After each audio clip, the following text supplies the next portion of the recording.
ये polity series का part 36 होगा और अभी हमारी प्रेसिडेंट की सीरीज चल रही है। ये मतलब पॉलिटी सीरीज के अंदर जो टॉपिक है हमारा वो प्रेसिडेंट चल रहा है।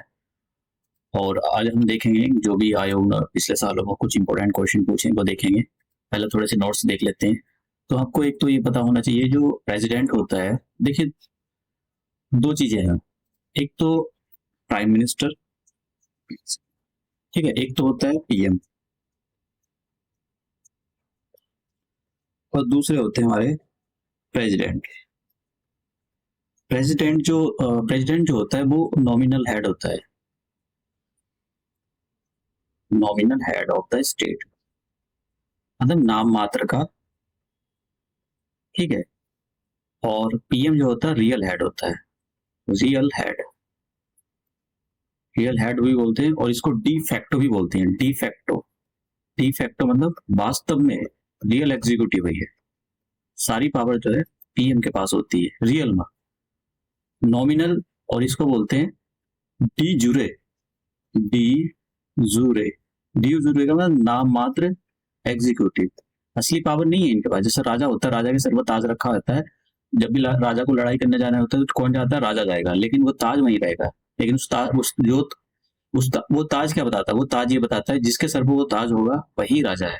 तो बस ये बताता है कि भैया ये जो है ये राजा है, लेकिन असली काम लड़ने का जो भी कुछ काम होता है वो जो है राजा करता है।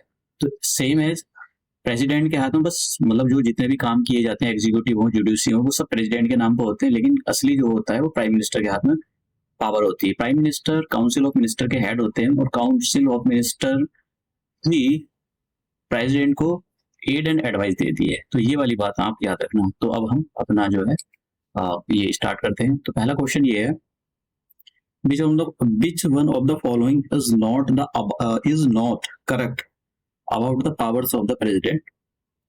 तो आपको ये बताना कि इनमें से कौन सा प्रेसिडेंट की पावर के बारे में करेक्ट नहीं है, मतलब इनकरेक्ट स्टेटमेंट फॉलो करना है। तो देखिए यहाँ पर डी से स्टार्ट करते हैं। प्रेसिडेंट कैन एक्सेप्ट और reject the advice of the supreme court. मैंने आपको बताया था अंडर आर्टिकल 143 के अंदर प्रेसिडेंट जो है सुप्रीम कोर्ट से एडवाइस मांग सकता है, लेकिन वो जरूरी नहीं कि उस एडवाइस दी गई सुप्रीम कोर्ट की साइड से प्रेसिडेंट को वो उसको एक्सेप्ट ही कर ले, रिजेक्ट भी कर सकता है। ठीक है, तो प्रेसिडेंट के ऊपर होता है उसको एक्सेप्ट करना है या रिजेक्ट करना है। तो ये स्टेटमेंट भी बिल्कुल ठीक है, वो एक्सेप्ट कर सकते हैं और रिजेक्ट कर सकते हैं। दूसरा statement, power of the extension of the president rule is in the state.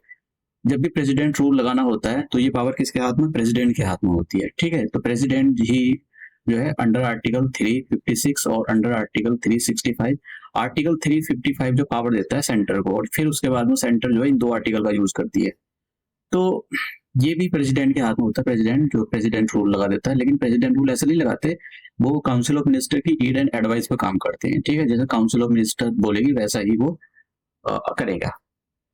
Emergency powers, जैसे मैंने कहा है यहाँ पर, एक तो नेशनल इमरजेंसी होती है अंदर आर्टिकल 352 और एक 360 के अंदर फाइनेंशियल इमरजेंसी होती है। तो ये सब कौन लागू करता है? प्रेसिडेंट लागू करता है। तो तीनों की तीनों पावर है प्रेसिडेंट की। प्रेसिडेंट पहला वाला देखते हैं, president should accept the advice of the supreme court. भैया शुड लगा हुआ है, शुड करे, करनी चाहिए, नहीं करेगा उसकी मर्जी है, कर भी सकता है नहीं भी कर सकता है। तो यही वाला स्टेटमेंट जो है गलत। आंसर क्या है?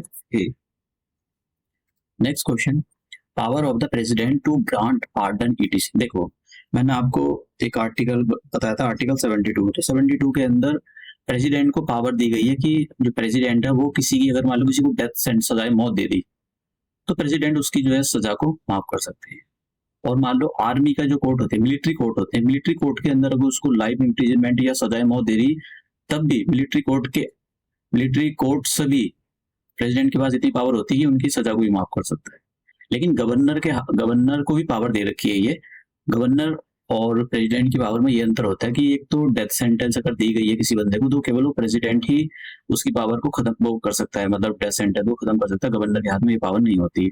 दूसरा, अगर उसको जो मिलिट्री कोर्ट होती है उस कोर्ट के अंदर अगर उसको आरोपी बनाया गया है या तो सजाए मौत या सेंटेंस लाइफ, मतलब जिंदगी भर के लिए उम्र कैद सुनाई गई है, लाइफ इम्प्रिजमेंट सुनाया गया था, तो उसके अंदर भी प्रेसिडेंट के अंदर पावर होती है कि उसकी सजा को माफ कर सकता है। गवर्नर के हाथ में पावर नहीं होती है। और ये जो पावर यूज करता है प्रेसिडेंट अंडर आर्टिकल 72, ये जुडिशरी पावर है उसकी। ऐसा नहीं है कि वो कोई उन्होंने लॉ कर रखा है वो उसमें जाकर सुप्रीम कोर्ट हाई कोर्ट में जाकर बैठेंगे, ऐसा नहीं होता है। ठीक है, तो वो ये जुडिशियल पावर, तो इसमें यही पूछा गया कि भैया ये जो पार्डन दी जाती है ये कौन सी पावर है, लेजिस्लेटिव पावर है, लेजिस्लेटिव तो पावर ऑर्डिनेंस मेकिंग पावर है, जुडिशरी पावर है, एग्जीक्यूटिव पावर है, या नन ऑफ दीज। देखिए इसमें से जो है इनकी ये जुडिशरी पावर है, आंसर हो जाएगा इसका बी। नेक्स्ट क्वेश्चन, रियल, देखिए यहाँ पर क्वेश्चन दे रखा है which one of the following types of authority are attributed to the president of India. जैसे मैंने कहा जो प्रेसिडेंट होता है वो डी जुरे होता है, डी जुरे, डी जुरे, और प्राइम मिनिस्टर डी फैक्टो होता है। डी जुरे का मतलब जैसा कि ताज है, ताज सर पर रखा रहता है, बस एक टाइटुलर हेड है वो। टाइटुलर हेड का मतलब रखा हुआ है सर पर, शोभा दे रहा है, अदरवाइज सारा काम जो है राजा को लड़ना है, सारा काम प्राइम मिनिस्टर को करना होता है, लेकिन ये जो है ऐसा सेरेमोनियल पोजीशन है ये। ठीक है, तो इसको ये जो दूसरा स्टेटमेंट है, ये दूसरा स्टेटमेंट बिल्कुल ठीक है ये। और constitutional and nominal head, constitutional मतलब कॉन्स्टिट्यूशन में उनकी पावर को मतलब उनको बनाया गया है, लेकिन असली पावर जो होती है वो प्रेसिडेंट प्राइम मिनिस्टर के पास होती है, तो ये भी है। पॉलिटिकल हेड नहीं होता, पॉलिटिकल हेड जो होता है वो प्राइम मिनिस्टर होता है। तो तीसरा ऑप्शन बिल्कुल गलत है, तो तीसरा ऑप्शन गया गया, और ऑप्शन केवल 2 और 3, सॉरी 2 और 4 बिल्कुल ठीक है, यानी डी ऑप्शन इसका बिल्कुल ठीक है। देखिए पावर थोड़ी सी आपको बाहर से पढ़ लेनी चाहिए। Real and popular, real and popular जानते कौन होता है, ये पीएम होता है। रियल हेड लोगों के द्वारा जिताया गया है, तो ये पॉपुलर बोलते हैं इसको। तो ये कौन होता है, पीएम होता है। इसकी वजह से फर्स्ट ऑप्शन भी चला जाता है, तो ये सी भी चला गया, सी खत्म, सी ये खत्म, आंसर है D. Next question, which one of the following is not the constitutional prerogative of the president of India। देखिए ये कह रहा है कि भाई इसमें से सिंपल सा समझे कि ये कह रहा है कि इसमें से 4 ऑप्शन में से कौन सा प्रेसिडेंट नहीं कर सकता है, प्रेसिडेंट के हाथ में क्या नहीं है, मतलब क्या तो है लेकिन क्या नहीं कर सकता। देखिए मैंने बताया था appointing of the prime minister, और उसकी जो काउंसिल ऑफ मिनिस्टर उसको अपॉइंट कर सकता है, ये भी है। डिसॉल्व, लोकसभा को डिसॉल्व कर सकता है, समन भेज सकता है, प्रोरोग कर सकता है, ये भी है। रिटर्निंग द फाइनेंशियल बिल, देखिए जरा समझने की जरूरत, अगर कोई ऑर्डिनरी बिल है तो उसको प्रेसिडेंट रिटर्न करने के लिए भेज सकता है कि भैया आपको दोबारा से देख लो, इसको चेक कर लेते हैं, थोड़ी सी गलती वलती है, तो रिटर्न कर सकता है। लेकिन मनी जो बिल होते हैं, मनी बिल, क्योंकि फाइनेंस, ये मनी बिल जो होता है वो फाइनेंशियल बिल के अंदर आता है। फाइनेंशियल बिल पहले प्राइम मिनिस्टर, वो जो प्रेसिडेंट होते हैं, प्रेसिडेंट की पहले परमिशन दी जाती है, उसके बाद में इसको लोकसभा में इंट्रोड्यूस किया जाता है। अब देखिए पहले परमिशन ली ना प्रेसिडेंट की, फिर लोकसभा में इंट्रोड्यूस किया गया, तो अब जब इनको भेजा जाएगा सिग्नेचर करने के लिए, तो वापसी क्यों करेंगे, क्योंकि इन्हीं ने तो भेजा है वो, तो इसलिए ये फाइनेंशियल बिल को रिटर्न नहीं कर सकते, तो बी ऑप्शन इसका आंसर है। Next question, president of India, ये असर्शन रीजनिंग वाले आ गए। प्रेसिडेंट ऑफ इंडिया, असर्शन देखें आप, president of India is different from the British king. देखिए आप समझ लीजिए जरा, हमारे यहाँ पर एक कॉन्सेप्ट चलता है रिपब्लिक, रिपब्लिक, लेकिन ब्रिटेन के अंदर वो, ये देखिए हमारा जो head of the state is the president, और प्रेसिडेंट कैसे इलेक्ट होता है, इनडायरेक्ट इलेक्शन के थ्रू।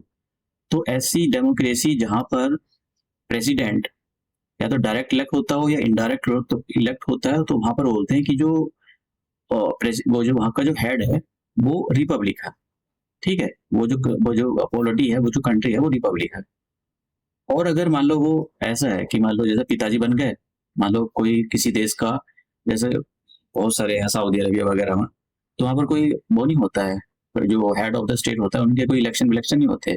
पहले पिताजी बने, पिताजी के बेटे बन गए, बेटे के बेटे बन गए, बेटे के बेटे बन गए, तो मतलब ये हायरार्किकल पोजीशन, तो उसको हम मोनार्किकल हेड बोलते हैं।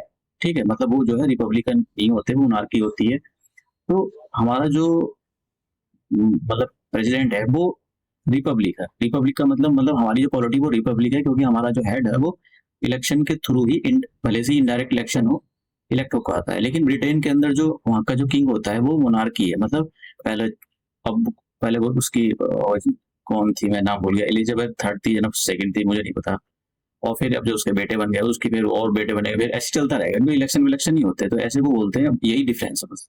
ठीक है, तो difference, president of the India is different from the British king, तो ये बात बिल्कुल ठीक है, असर्शन बिल्कुल ठीक है। Reason, the office of the Indian president is similar to that of the American. मैं आपको बता देता हूँ, जो अमेरिका का वाइस प्रेसिडेंट और इंडिया का जो वाइस प्रेसिडेंट है, इन दोनों का ऑफिस सेम है।